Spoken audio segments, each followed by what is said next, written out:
मावली विधानसभा seat से जो भी उम्मीदवार लड़ रहे हैं, चाहे वो निर्दलीय हैं, चाहे वो किसी भी पार्टी से हैं, हर व्यक्ति मावली की जनता की सेवा करना चाहता है, उनके दुख दर्द मिटाना चाहता है और जितना बन पड़े उससे बेहतर अपना ज्ञान के अनुसार मावली तहसील की जनता की सेवा करना चाहता है।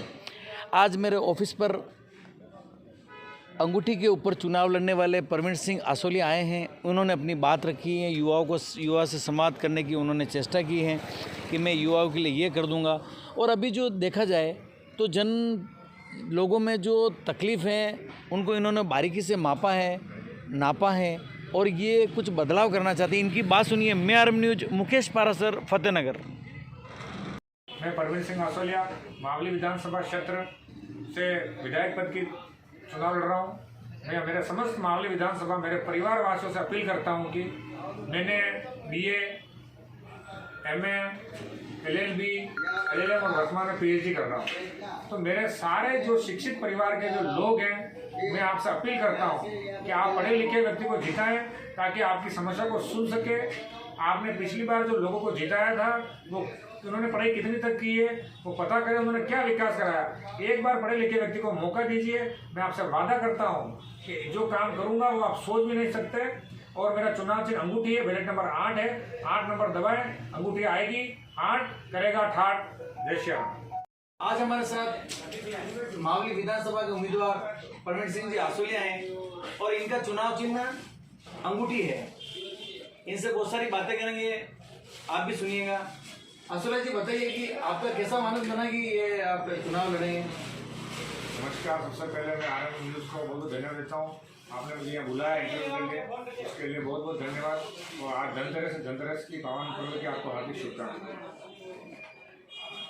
मैं जब विद्यार्थी परिषद में काम करता था, छात्र आदि से काम कर रहा था, छात्रों के बीच में काम कर रहा था, धीरे धीरे मैंने LLB की और अपना पढ़ाई पूरी की। उसके बाद जब मैं विधानसभा में आया तो मुझे लगा कि विधानसभा के अंदर लोगों की बहुत समस्या है। जैसे छोटी छोटी समस्या को लेकर पानी की समस्या है, किसी के बिजली की समस्या है, किसी के बिल गलत आ जाते, किसान एक परेशान होता है, किसी का आधार कार्ड नहीं बन रहा है, किसी का जन आधार की समस्या है, किसी के राशन कार्ड की समस्या है, किसी के पैन कार्ड की समस्या है। ऐसी छोटी मोटी, जिसका मूल निवास बनाना है तो वो मूल निवास पंचायत स्तर से बनना चाहिए, तो पंचायत समिति स्तर से बनता है तो 15-15 दिन लग जाए। तो मेरे मन में एक विचार आया कि इस सारे काम को अपन फिर मैंने लोगों के काम करने के चक्कर काटे, तो मुझे ऐसी समस्या का सामना करना पड़ा, मुझे खुद को लाइनों में लगना पड़ा। तो कहीं जाते सचिव के पास, तो सचिव बोलता आज सचिव साहब नहीं, कल आ जाना, आप ये ऑनलाइन कर दिया है, 15 दिन बाद जहाँ पंचायत समिति ऑनलाइन करेगी। तो मेरे मन में जो चक्कर काट करके मैं थक चुका, तो मेरे मन में विचार आया कि सब लोगों को काम कराने के लिए अपने पास एक पावर होनी जरूरी है और बिना पावर हम कोई काम नहीं करवा सकते। तो मैंने विचार किया क्यों नहीं अपने भारतीय जनता पार्टी से टिकट मांगे और जो अपने मेरे पास जो मैंने शिक्षा प्राप्त की है, जो नॉलेज मेरे पास है, उस शिक्षा का अपना उपयोग जनता के हित में करूँ। अगर जनता के हित में करूंगा तो कहीं ना कहीं जनता को लाभ होगा। तो जैसे कि आपने बताया कि मैं आप शिक्षित और एडवोकेट हैं, तो भारतीय जनता पार्टी ने आपको टिकट के लिए क्या कहा? भारतीय जनता पार्टी में जहाँ मेरी बात हुई थी, संगठन से बोला कि आपको टिकट मिलेगा, लेकिन कहीं ना कहीं समीकरण ऐसे बने कि लोगों को, जो व्यक्ति जमीन स्तर पर काम करता है और कहीं ना कहीं पता नहीं पार्टी के उच्च अधिकारियों ने क्या फैसला लिया, कैसे व्यक्ति को टिकट दे दिया, जिसको कोई जानता तक नहीं है और वो पढ़ाई से संबंधित बहुत 10वीं पास है। तो कहीं ना कहीं हम जो युवा हैं, जो शिक्षित है, जो BA करते हैं, BCom करते हैं, MCom करते हैं, हमारा जो अगर वोट जो है तो कहीं ना कहीं हम अगर उसको डालेंगे तो हमारा भविष्य अंधकार की तरफ जा रहा है। तो इसी के मद्देनजर आपने मतलब निर्दलीय लड़ने का फैसला किया? इसी मैंने निर्दलीय लड़ने का, युवाओं के भविष्य की चिंता करता हूँ। आज अगर मैं BA पास हूँ, BCom कर रखी है, LLB कर रखी है, LLB किसी कार्यकर्ता ने कर रखी है, उस संबंधित अगर उसको कोई समस्या है, कोई जानकारी रखता है तो उसकी सोल्व कर पाएगा। 10वीं पास, दोनों प्रत्यक्ष 10वीं पास है। मतलब आप खुल के बताइए, कहना क्या चाह रहे हैं कि अगर कोई व्यक्ति मावली की सीट पे पढ़ा लिखा बैठेगा तो ये फर्क पड़ेगा और बिना लिखा पड़े, क्या कहना चाह रहे हैं? आज अगर हम किसी अधिकारी के पास जाते हैं तो वो अगर 10 सवाल पूछता है, अगर हम पढ़े लिखे हैं, हमने शिक्षा के ज्ञान है, तो उससे उसकी डिबेट कर सकते, उससे बात कर सकते, समस्या का समाधान करवा सकते, उसको समझा सकते। अगर कोई पढ़ा लिखा खुद नहीं है, वो आपको इंग्लिश में लेटर कर देगा, आपको पढ़ना ही नहीं आएगा। आपको हिंदी में लेटर बना दे देगा, वो आपको कुछ एप्लीकेशन मांग लेंगे, आपको लिखना ही नहीं आता होगा, तो वो दोगे कैसे, उसे बात कैसे करोगे? आप जाओगे पर सरपंच के पास। सर ये जो मावली की जनता है इसकी सेवा कैसे करोगे आप? जैसे मान लो अगर आप जीत जाते हैं तो सबसे पहले मैंने जो प्लान, मेरा एक प्लान बनाया है, मैं वॉर रूम बनाऊंगा मावली विधानसभा के लिए। सारी पंचायतों का डाटा, बच्चा किस परिवार से है, कहाँ का है और किस जगह का, इसका डाटा मैं अपने पास रखूंगा। जैसे बच्चा 10वीं पढ़ाई नहीं कर रहा है तो क्यों नहीं कर रहा है, मेरे पास एक वॉर टीम होगी, चाहे वो किसी भी समाज का बच्चा हो, मेरी वॉर टीम के जो कार्यकर्ता उसके घर जाएंगे। अगर वो बच्चे की परिस्थिति कुछ भी खराब है, लेकिन वहाँ मैं ओपन बोर्ड का सेंटर बनाऊंगा, वो प्राइवेट से 10वीं और 12वीं पास उसकी आगे वाली करवाऊंगा। दूसरा मुद्दा जो मेरा है, जब 12वीं तक की स्कूलें हैं, वहाँ जो सेक्युलर यूनिवर्सिटी का जो प्राइवेट सेंटर है वो स्कूलों में दिया जाएगा। आज क्या होता है, हमारी माता बहनें शिक्षा से वंचित हो जाती है, तो क्यों होती है कि दूर कॉलेज बहुत दूर होते हैं, लेकिन हमारा जो 12वीं तक का स्कूल है वहाँ के अंदर प्राइवेट सेंटर बनेगा। जैसे commerce college, arts college, science college, वहाँ प्राइवेट सेंटर होगा, वो स्कूल के हर परिवार के नजदीक होता है, तो घर परिवार वालों को भी डर नहीं रहेगा मन में कि मेरी बेटी 100 किलोमीटर 200 किलोमीटर दूर क्यों जाए पढ़ने के लिए। जिस स्कूल से उसने 12वीं की है उसी स्कूल के अंदर शिक्षा का सेंटर बने। उससे क्या होगा कि वो बच्चे को कोई धोखा भटकना नहीं पड़ेगा। देखिए, ये जो कह रहे हैं वो काफी वैल्यूबल बात है कि बच्चे स्कूल कॉलेज दूर होने की वजह से पढ़ नहीं पाती है। तो आपका ये सुझाव बहुत बढ़िया है मावली क्षेत्र की जनता के लिए। आप अगर चुनाव जीते तो और क्या बढ़िया काम मावली के लिए करना चाहेंगे? क्या सबसे पहले जो मैं काम करता हूँ, आम जो युवा है, परिवार है और लोगों को सबसे बड़ी समस्या आती है आधार card, Jan Aadhaar, ration card, pan card. मैं अगर मेरे को मौका मिलता है तो मैं मावली विधानसभा के सबसे पहले मेरी वोटर लिस्ट के अनुसार जैसे लड़का 18 साल का होता है उसका सबसे पहले पैन कार्ड भी फ्री बनवाऊंगा, ताकि उसका जो उसकी दिक्कत है वो सारी दिक्कत खत्म होने चालू हो जाए। राशन कार्ड और आधार कार्ड, और ये जो मेरी जिम्मेदारी है कि मावली तहसील की जो जनता है वो काफी कम पढ़े लिखे हैं, पढ़े लिखे भी हैं, नहीं पढ़े लिखे भी हैं, तो आप क्या पढ़े लिखे लोगों के लिए क्या करें? जैसे जो आदमी एजुकेटेड है, ग्रेजुएट है, मैं मेरे विधानसभा के समस्त लोगों का वार रूम इसलिए बनाऊंगा कि मेरे पास एक डाटा होगा कि कौन व्यक्ति क्या कर रहा है। अगर जैसे आसपास की फैक्ट्रियां हैं, आज जिसने BA की उसके बाद रोजगार नहीं है, तो मैं कंपनियों को लेटर मेल के रखूंगा कि भाई मेरे पास जितने BA वाले फ्री बैठे हुए हैं, इतने MCOM वाले फ्री बैठे हुए हैं, इतने PhD वाले फ्री बैठे हुए हैं, तो एक डाटाबेस होगा और हम उन लोगों को डेली टच में रहेंगे। आसोले जी, मावली की जो सीट है वो हॉट रही है। यहाँ पहले भी BBC लंदन बोलता था कि इन्होंने मतलब जो भी जीतते थे उनके बारे में BBC लंदन बोलता था, तो ये अपने आप में भारतीय जनता पार्टी ने भी टिकट बहुत लेट यहाँ दिए हैं, और कहीं न कहीं देखा जाए तो ये भारतीय जनता पार्टी की सीट है। और इस पर पुष्कर जी का जो वर्चस्व है, जनमानस में जो उनकी पेड़ है, जो अभी उन्होंने जो ग्राउंड बनाया है, इस पे आप क्या कहना चाहेंगे?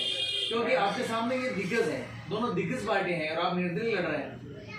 मैं मेरे मावली विधानसभा के युवा साथियों, पढ़े लिखे लोगों, नौजवान साथियों, माता बहनों से अपील करता हूँ कि आज दिन तक पहले हम किसी व्यक्ति से जुड़ जाते हैं, लेकिन जब जुड़ने के बाद उसके पास शिक्षा नहीं होती है तो वो आते हैं, मिलते हैं और प्रेम से बात करते हैं। प्रेम से बात करना एक अलग चीज़ है। मैं ऐसा एक सॉफ्टवेयर डेवलपमेंट ऐसा करूंगा कि चाहे कोई मुझसे मिले ना मिले, मैं उससे मिलूँ ना मिलूँ, लेकिन वहाँ जहाँ वो काम होगा वहाँ किसी भी पार्टी का कार्यकर्ता हो, चाहे कांग्रेस का हो, चाहे BJP का हो, चाहे निर्दलीय हो, उस सॉफ्टवेयर पर काम करना पड़ेगा, उसका डाटा मिलेगा, उसको तुरंत काम हो जाएगा, मुझे किसी की जरूरत नहीं पड़ेगी। और जो पुराने दिग्गज है वो व्यवहार से कर लेते हैं, वो काम करते या नहीं करते, लेकिन लोगों से जुड़े हुए हैं। तो मैं चाहता हूँ एक बार आप शिक्षित आदमी को लाकर देखिए कि हमारी जो समस्या सोल्व क्यों नहीं होती है, क्योंकि वो अनपढ़ है, उनको ज्ञान नहीं है, वो किसी अधिकारी के पास जाके अपना मैनिफेस्टो नहीं रख सकते कि अपन ऐसे काम करें। आज पंचायत स्तर पे आधार कार्ड बनाने के लिए हमारी विधान माता बहनों को 50-50 किलोमीटर चक्कर काटने पड़ता है। आज पैन कार्ड बनाने के लिए कोई सुविधा नहीं है।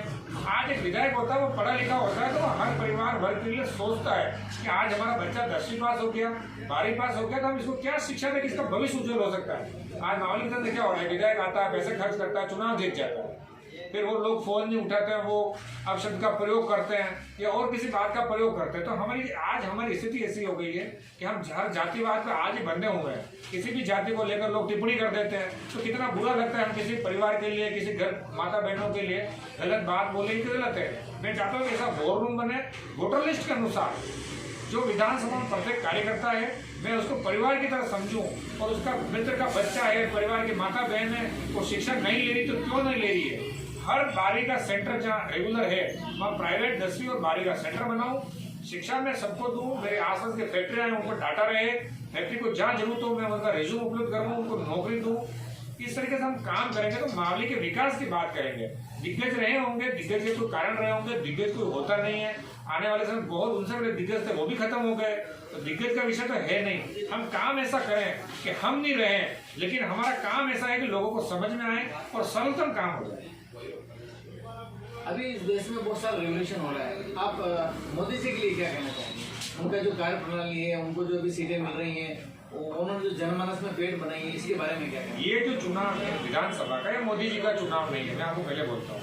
ये चुनाव है मावली के विकास का। और अगर एक पढ़ा लिखा आदमी मोदी जी को पढ़े लिखे और अच्छे लोग पसंद है, टिकट किन परिस्थितियों में दिए गए इसकी जानकारी मैं नहीं रखता हूँ। आज मोदी जी के पास करोड़ों रुपए का फंड है, अलग अलग क्षेत्र में अलग अलग फंड है। आज अगर पढ़ा लिखा बंदा होगा, उसके पास काम होगा, उसके विचार होंगे, उसके पास शिक्षा होगी, तो वो अपना एक फाइल बनाएगा कि मैं मोदी जी के पास एक काम की फाइल लेकर जाऊं, इसलिए मेरी विधानसभा काम की जरूरत है मुझे। एक अनपढ़ आदमी होगा तो वो यही विधानसभा चक्कर मारता घूमेगा, आपको मिल जाएगा, बातें कर लेगा, ये कर लेगा।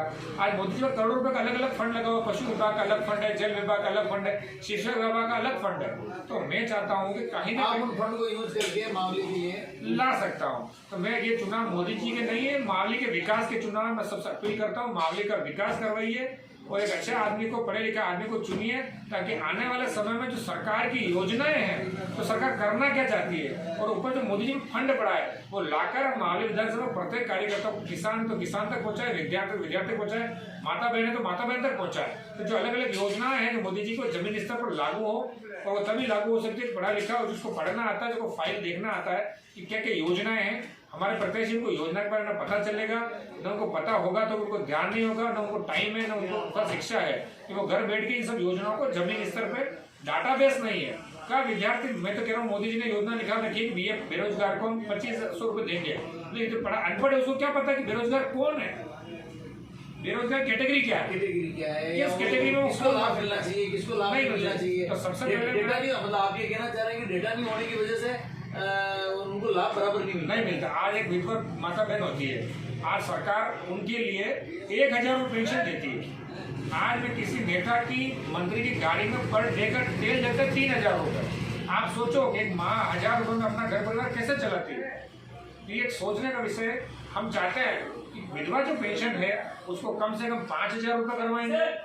5000 रुपये पेंशन होगी तो घर परिवार चलेगा। और सोचने का विषय, नेता मंत्री 3000 रुपये पर डे गाड़ी में तेल चला देते हैं और आप विधवा माता को एक महीने के 1000 रुपये देते हो, तो ये इस देश के अंदर बहुत ही दुर्घट, मेरे मन के अंदर जो विचार है बहुत दुर्घट बात है।